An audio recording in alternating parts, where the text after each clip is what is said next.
تجھے سے کیوں اتنی میں تو قرآن کا داعی ہوں، رسول اللہ کا وارث صحابہ کا سپاہی ہوں، مجھے ہے کفر سے نفرت میں تو حق۔ الحمد للہ رب العالمین والصلاة والسلام على اشرف الانبیاء والمرسلین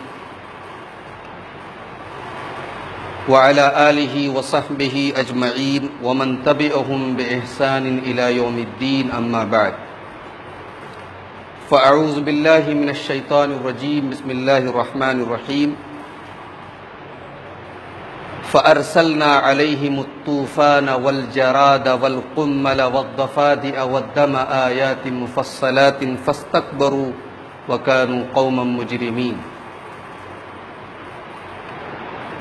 معزز حاضرین، رمضان کے بعد آج یہ پہلا جمعہ ہے۔ رمضان کے دوران کا جو ماحول تھا، اس ماحول میں اور اب کے ماحول میں بڑا فرق ہے۔ رمضان کے مہینے میں ہمارے اور آپ کے گھروں میں الحمدللہ بڑی پابندی سے نمازیں ہوئیں، لوگوں نے وقت نکال کر قرآن کی تلاوت کی، تراویح پڑھی، طاق راتوں میں جاگ کر عبادت کی۔ ایک بڑا ہی روحانی اور بڑا ہی عبادت کا ماحول ہمارے گھروں میں تھا۔ بہت سارے ایسے لوگ تھے جو رمضان میں بھی نماز نہیں پڑھتے تھے، اب بھی نہیں پڑھ رہے، ان کا کوئی شکوہ نہیں۔ وہ رمضان میں بھی روزہ نہیں رکھتے تھے، رمضان میں بھی قرآن نہیں پڑھتے تھے، ان کی زندگی اب بھی ویسی ہی چل رہی ہے، ان سے شکوہ نہیں ہے۔ شکوہ اس بات کا ہے کہ ہم نے رمضان میں تو نماز پڑھی اور رمضان کے بعد ہم نماز سے دور ہو گئے۔ رمضان بھر ہم نے خوب قرآن پڑھا اور اب ہم نے قرآن کو لپیٹ کے رکھ دیا، طاق راتوں میں جاگتے رہے اور اب فجر میں بھی سوتے رہے۔ نماز کے ٹائم کے دوران اب گھروں میں جماعت ہونی بند ہو گئی، یہ بہت افسوس کی بات ہے۔ اللہ تعالیٰ نے قرآن کریم میں بار بار ہمیں استقامت کا حکم دیا ہے، فَاسْتَقِمْ كَمَا أُمِرْتَ، اے نبی آپ جمے رہیے۔ دین اس کا نام نہیں ہے کہ جذبات میں آدمی پانی کے بلبلے کی طرح اٹھا اور پھر بیٹھ گیا۔ اللہ کے نبی صلی اللہ علیہ وسلم تھوڑا سا بھی عمل کرتے تھے تو ریگولر کرتے تھے۔ آپ جو بھی نیکی کا کام کرتے تھے پابندی سے کرتے تھے۔ اما عائشہ فرماتی ہیں کہ اللہ کے نبی سفر میں، حضر میں ہمیشہ رات میں 11 رکعت نماز پڑھتے تھے۔ اگر کبھی کسی عذر کی وجہ سے بیمار ہو گئے آپ یا رات میں نہیں اٹھ پائے تو اس 11 رکعت کی جگہ آپ صلی اللہ علیہ وسلم دن میں 12 رکعت نماز پڑھتے تھے، یہ آپ کا معمول تھا۔ تو ہمارے نبی کی سنت یہ نہیں ہے میرے بھائیو جو آج ہم نے طریقہ اپنایا ہے۔ اور میں سمجھتا ہوں کہ نیکی کا کام کرنے کے بعد اگر آدمی کو اور زیادہ نیکی کرنے کا جذبہ پیدا ہو جائے تو یہ اس بات کا ثبوت ہے کہ اس کی نیکی اللہ کے یہاں قبول ہوگی، اور نیکی کرنے کے بعد آدمی تھک کے بیٹھ جائے تو یہ اس بات کا ثبوت ہے کہ شاید اس کی نیکی اللہ کے یہاں قبول نہیں ہوئی ہے۔ اللہ تعالی ہم سب کی اصلاح فرمائے۔ میرے بھائیو، ہمارا ملک اس وقت ایک بہت بڑے کرائسس اور ایک بہت بڑے بحران کے دور سے گزر رہا ہے۔ پچھلے 2.5 مہینوں سے ملک کا کاروبار اور ملک کی معیشت ٹھپ ہے۔ لاک ڈاؤن چل رہا ہے، شاید 1 جون سے کھل جائے، ابھی گارنٹی کے ساتھ ہم کچھ کہہ نہیں سکتے کیونکہ بیماری وائرس ابھی بھی تیزی سے پھیل رہا ہے۔ اس بیماری کی وجہ سے جو لوگ مرے ہیں، جو لوگ بستروں پر پڑے ہیں، ہاسپٹلوں میں ایڈمٹ ہیں، وہ تو اپنی جگہ ہیں۔ اس بیماری سے جو لاک ڈاؤن ہوا، اس لاک ڈاؤن نے کتنے لوگوں کی جان لے لی اس کا کوئی شمار نہیں۔ آپ تصویریں دیکھیے، جو بیچارے غریب اور مزدور لوگ جو پیدل چلتے ہوئے بمبئی اور دلی سے اپنے گھروں کو جا رہے اس تپتی ہوئی گرمی میں اور دھوپ میں، اللہ اکبر، ان کی پریشانی کے بارے میں ذرا سوچیے اور تصور کیجیے۔ ہم اور آپ اپنے گھروں میں بیٹھ کر کے ان کی تکلیف کا، ان کے درد کا احساس نہیں کر سکتے۔ ٹرینیں چل رہی ہیں، حکومت کی لاپرواہی دیکھیے، حکومت کی بد انتظامی دیکھیے، ٹرینیں جانا کہیں ہیں، جا کہیں رہی ہیں۔ حالات یہ ہیں، ابھی ایک ویڈیو بہت وائرل ہوا ہے سوشل میڈیا پر کہ ایک عورت ہے بیچاری بھوکی پیاسی اسٹیشن پر مر گئی ہے، اس کے چھوٹے چھوٹے بچے اس کو ابھی زندہ سمجھ کر کے اس کو اٹھانے کی کوشش کر رہے ہیں۔ اللہ اکبر۔ آزادی کے بعد شاید ملک میں ایسی پریشانی کا دور نہیں دیکھا گیا. اور ابھی ہم اس پریشانی سے پوری طریقے سے ابھرے نہیں تھے کہ ایک اور پریشانی آئی. ملک کے کچھ حصوں میں طوفان آیا اور طوفان کے اثر سے کروڑوں اربوں کی سمپتی اور پراپرٹی برباد ہو گئی. کافی لوگوں کا جانی بھی نقصان ہوا اور بہت بڑا مالی نقصان.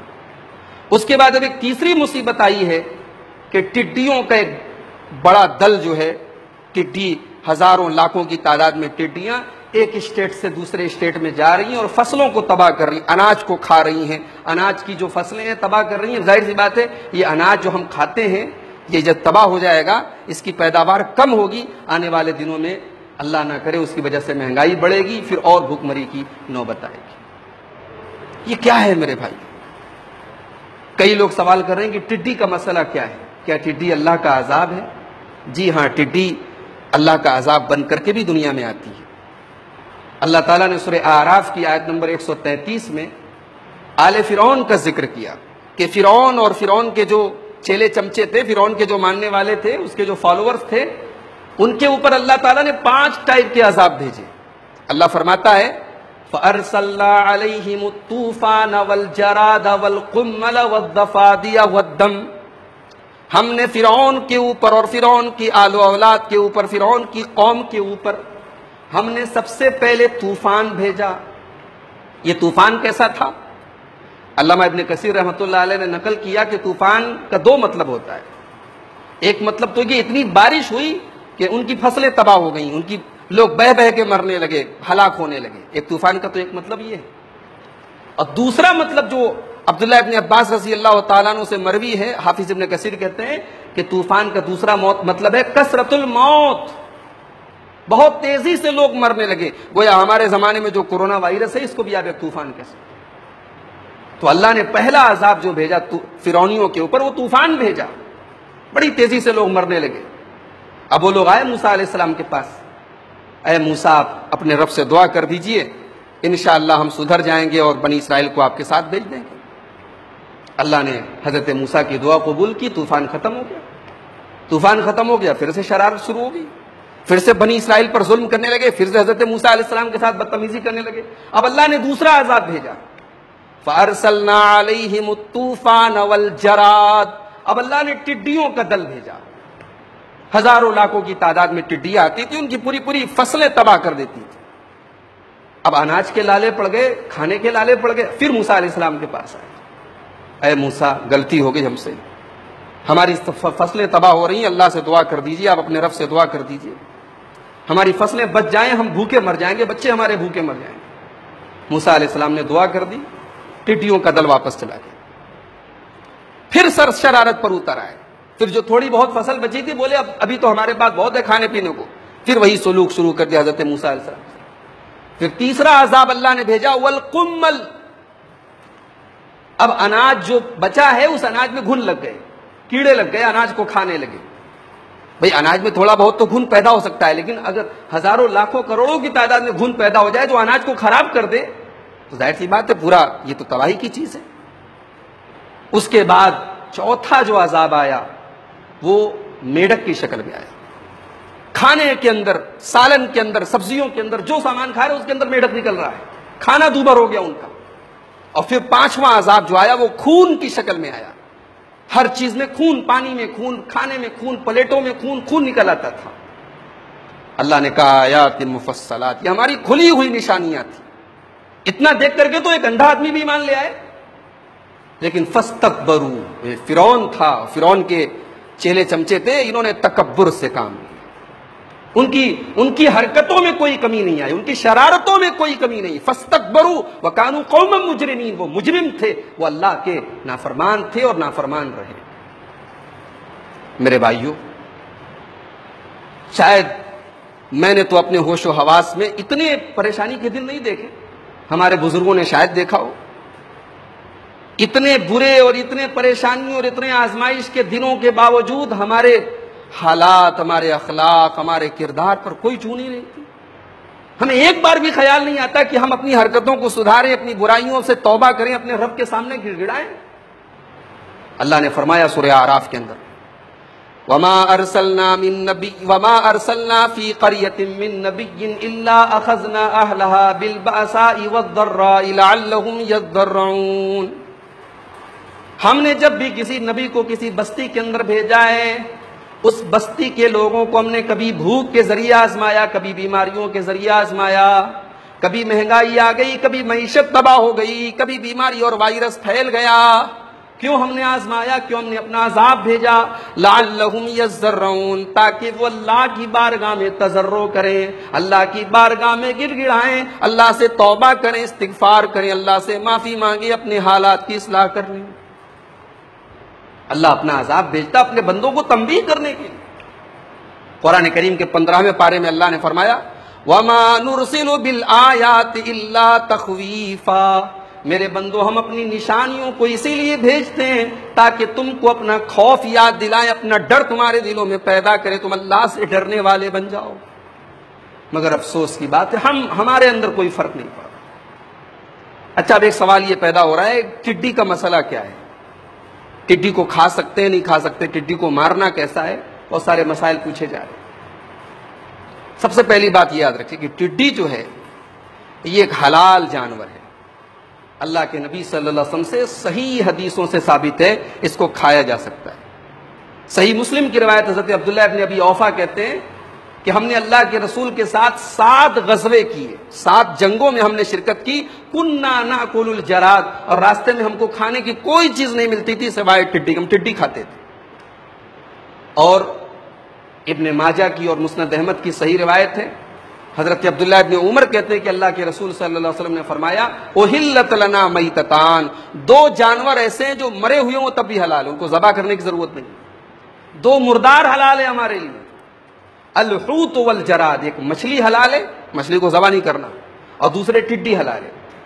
اب ٹڈی یہ مری ہوئی ہو تب بھی کیوں حلال ہے؟ علماء نے اس کی حکمت یہ بتائی کہ اس کے اندر بہتا ہوا خون ہوتا ہی نہیں.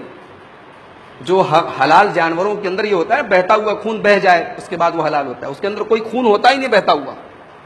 اور دوسری بات یہ کہ یہ جو ٹڈی ہوتی ہے کوئی گندگی کی چیز نہیں کھاتی، اناج وغیرہ کھاتی، کوئی کیڑا مکوڑا یا کوئی گندی چیز نہیں کھاتی، تو وہ حلال ہے، کھا سکتے ہیں. لیکن ایک اور حدیث میں اللہ کے نبی نے اس کو قتل کرنے سے منع کیا ہے. یہ امام بیہقی کی ایک حدیث کی کتاب ہے شعب الایمان، اس کے اندر یہ روایت موجود ہے. اللہ کے نبی نے فرمایا لا تقتلوا الجراد، ٹڈی کو قتل مت کرو، فإنه جند اللہ العظم، اس لیے کہ وہ اللہ کا سب سے بڑا لشکر ہے. اور یہ حدیث صحیح، علامہ البانی نے اس کو حسن قرار دیا. اب ایک حدیث کہہ رہی کھا سکتے ہو، ایک حدیث کہہ رہی قتل مت کرو. کیا مطلب؟ قتل مت کرو کا مطلب یہ ہے کہ فضول میں مت مارو، بھئی ایک فائدے کی چیز ہے تمہارے لیے، ایک حلال اس کے اندر غذا ہے. اور آپ کے یہاں، ہمارے یہاں چونکہ نہیں کھائی جاتی اس لیے ہمیں سن کر کے تھوڑا عجیب لگ رہا ہوگا، عرب ممالک میں بہت لوگ کھاتے ہیں. جیسے ہمارے یہاں وہ جھینگا کھاتے ہیں، جھینگا، تو ویسے ہی جھینگا اس کو سمجھیے بہت سارے لوگ اس کو زمین کا، خشکی کا جھینگا کہتے ہیں، اور شوق سے کھاتے لوگ اس کو طرح طرح سے بنا کے، تو کھا سکتے ہیں. قتل کرنے سے اللہ کے نبی نے اس لیے منع کیا کہ یہ اللہ کی ایک مخلوق ہے، اللہ کا ایک لشکر ہے، اس کو فضول میں قتل مت کرو. آج کل سوشل میڈیا پر ایک حدیث بہت زیادہ وائرل ہو رہی ہے کہ اللہ کے نبی نے ٹڈی کا نام لے کر کے بد دعا کی ہے. آئیے وہ حدیث دیکھ لیتے ہیں. حضرت انس بن مالک کی روایت ہے وہ، اور ابن ماجہ اور ترمذی کی روایت ہے.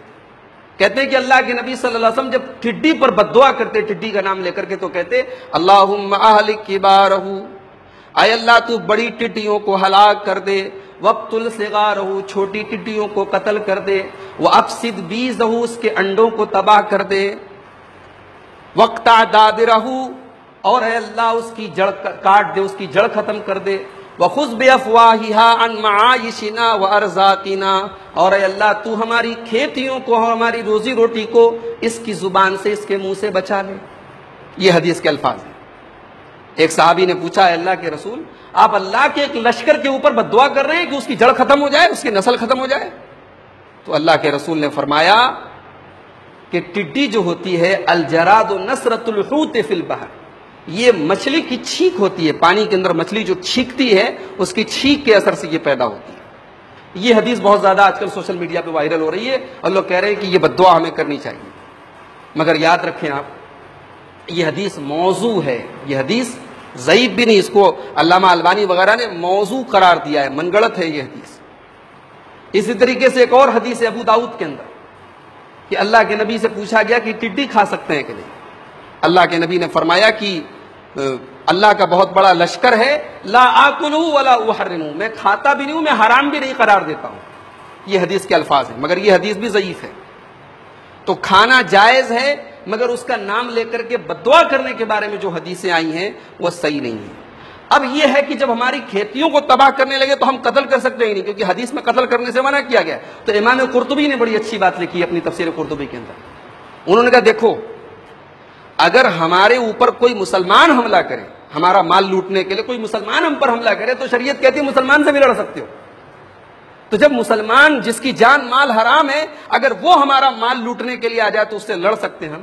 تو ٹڈی تو بہرحال ایک جانور ہے، اگر ہمارے لیے موذی ہو جائے، نقصان دہ ہو جائے، ہماری کھیتیوں کو تباہ کرنے لگے تو قتل کر سکتے ہیں، ختم کر سکتے ہیں اس کو. جیسے اللہ کے نبی نے بچھو اور سانپ کو مارنے کا حکم دیا ہے ضرورت پڑنے پر، ویسے ہی ٹڈی کو بھی مارا جا سکتا ہے. ہاں، شوقیہ طور پر اور فضول طور پر نہ مارا جائے، جب نقصان پہنچانے لگے تب مارا جا سکتا ہے. تو بہرحال یہ ٹڈی کے بارے میں چند حدیثیں تھیں، میں نے سوچا کہ آپ کے سامنے وضاحت کروں. تو قرآن کریم میں صرف 2 مقامات پر ٹڈی کا ذکر ہے.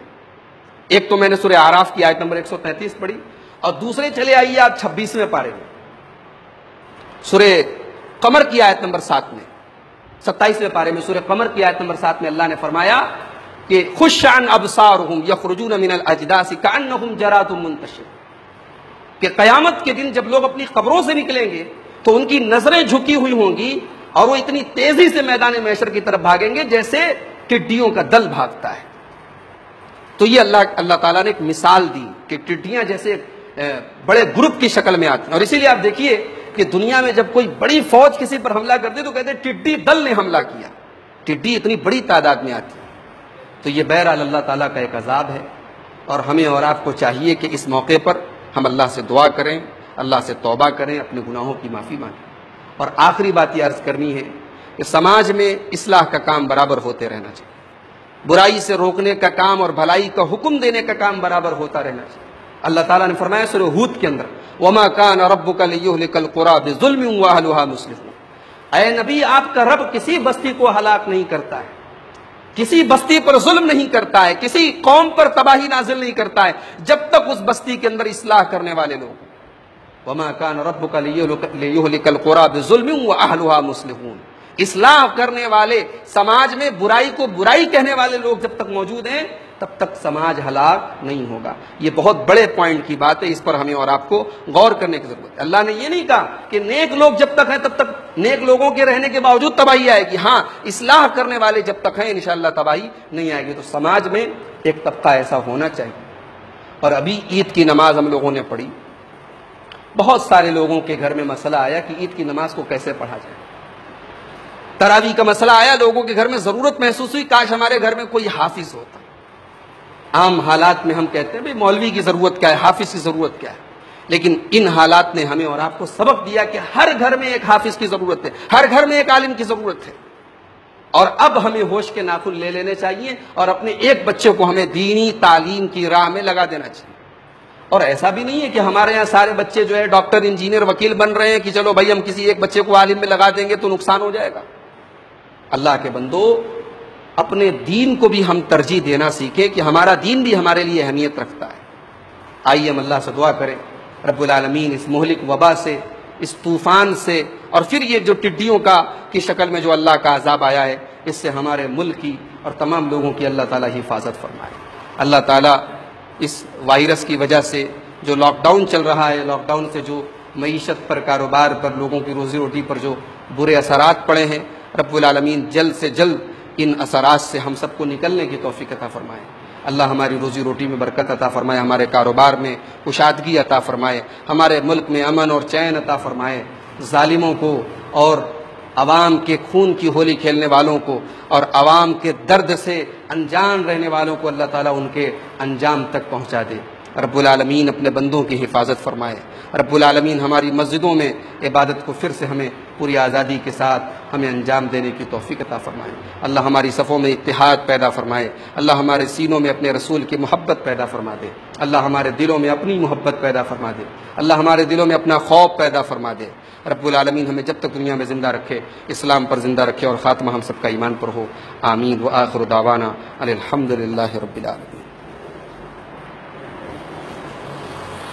الحمد للہ کفا وسلام علی عبادہ الذین اصطفى، اما بعد فاعوذ باللہ من الشیطان الرجیم، بسم اللہ الرحمن الرحیم۔ ان اللہ وملائکتہ یصلون علی النبی یا ایہا الذین آمنوا صلوا علیہ وسلموا تسلیما۔